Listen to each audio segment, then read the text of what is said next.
All have a set of guiding principles, the preconceptions and generalizations regarding fundamental issues of one's life and of the entire world. No matter where we go, no matter what we do, we tend never to abandon our beliefs.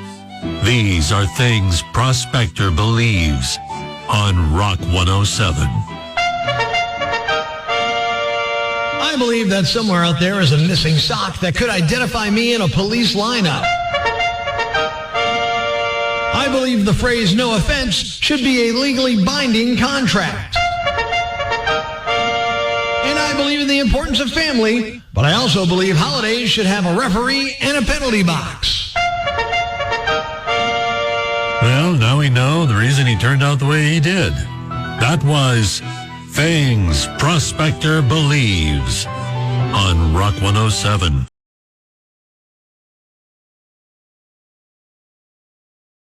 Yeah, we all have them. Some of them are horrifying. Some of them are really cool, but they always come with a story. It's Prospector Show on Rock 107. Good morning, I'm Prospector. Good morning, I'm Kate. And we're talking scars. We want your scar stories this morning, right? Yes, we do. And the deep emotional ones we don't want. We want the physical ones.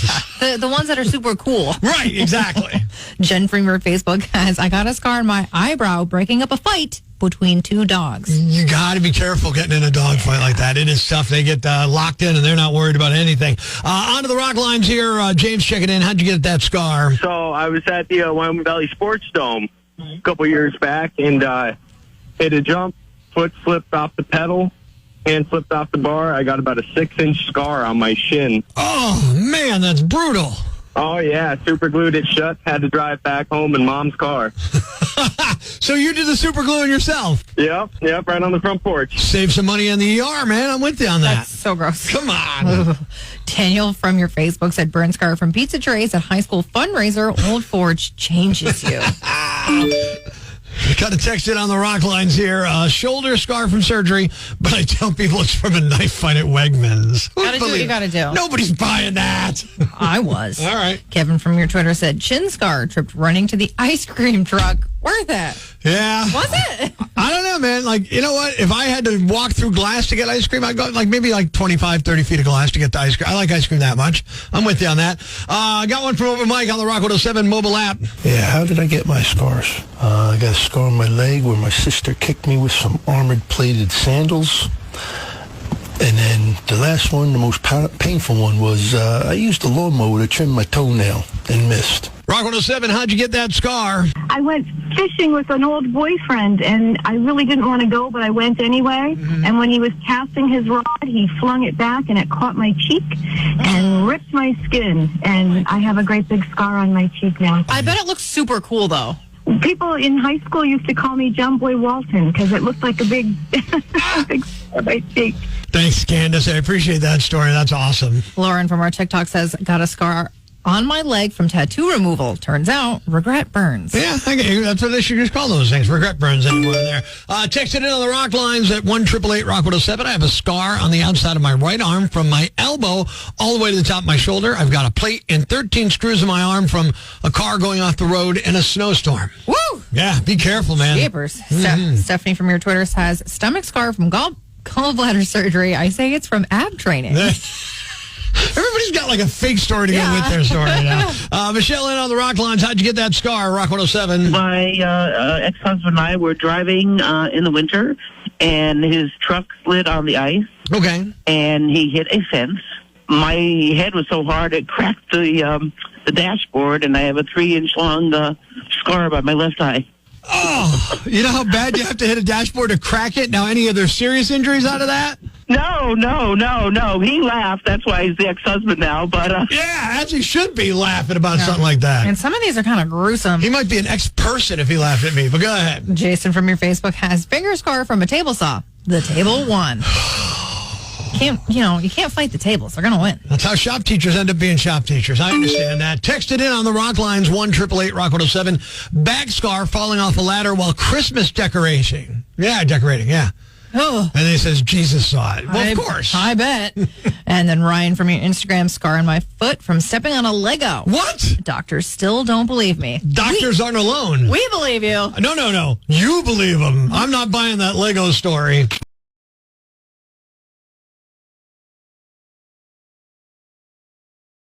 Life's pretty tough right now. There's plenty of bad news, but it's not all bad.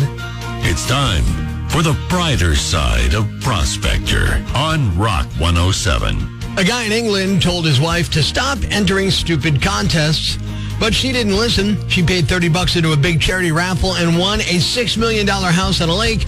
She also won over $300,000 in cash.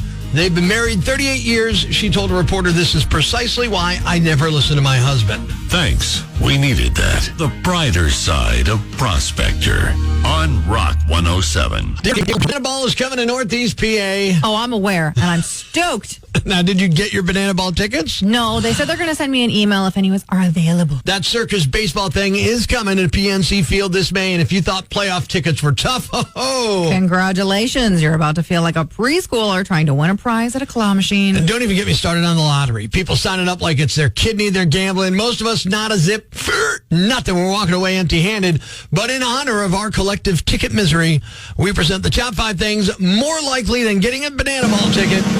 Here we go.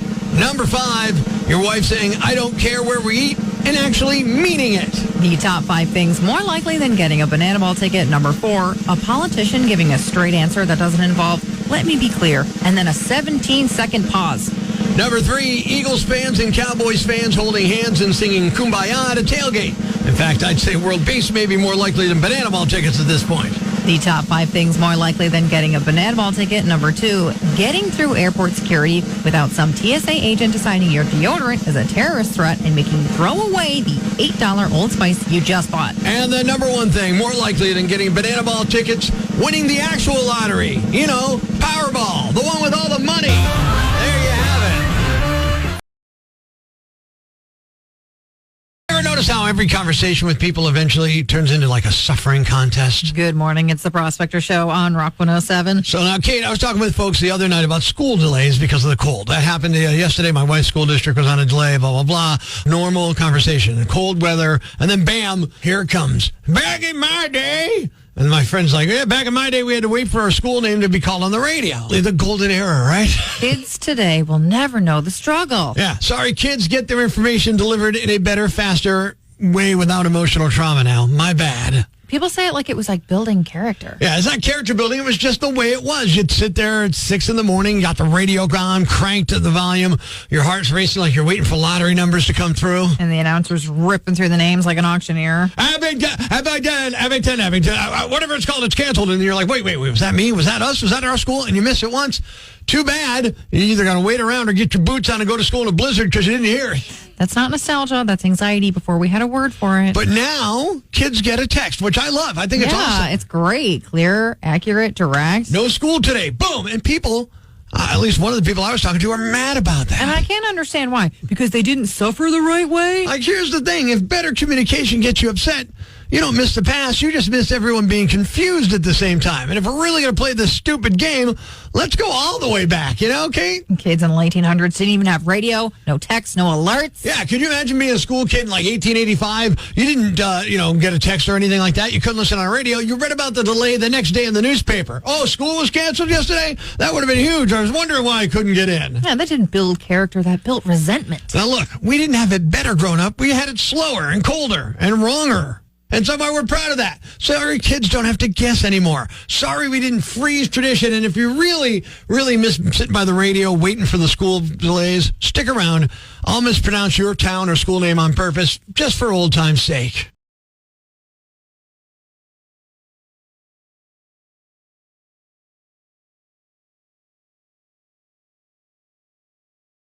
It's the Prospector Show on Rock 107. Good morning. I'm Prospector. Good morning. I'm Kate. In a poll, 47% of parents say profanity is never okay from their children. Another 47% say it depends. And 45% of parents admit their kids probably picked it up from them. Only 6% of parents say kids swearing is no big deal. Whereas their kids call them the cool parents who let us say words mom uses when the Wi-Fi goes out.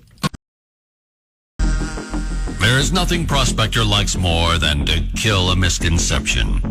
Time for Your Whole Life is a Lie. Many people believe dogs age 7 years for every human year. The truth? Nope, that's not how it works.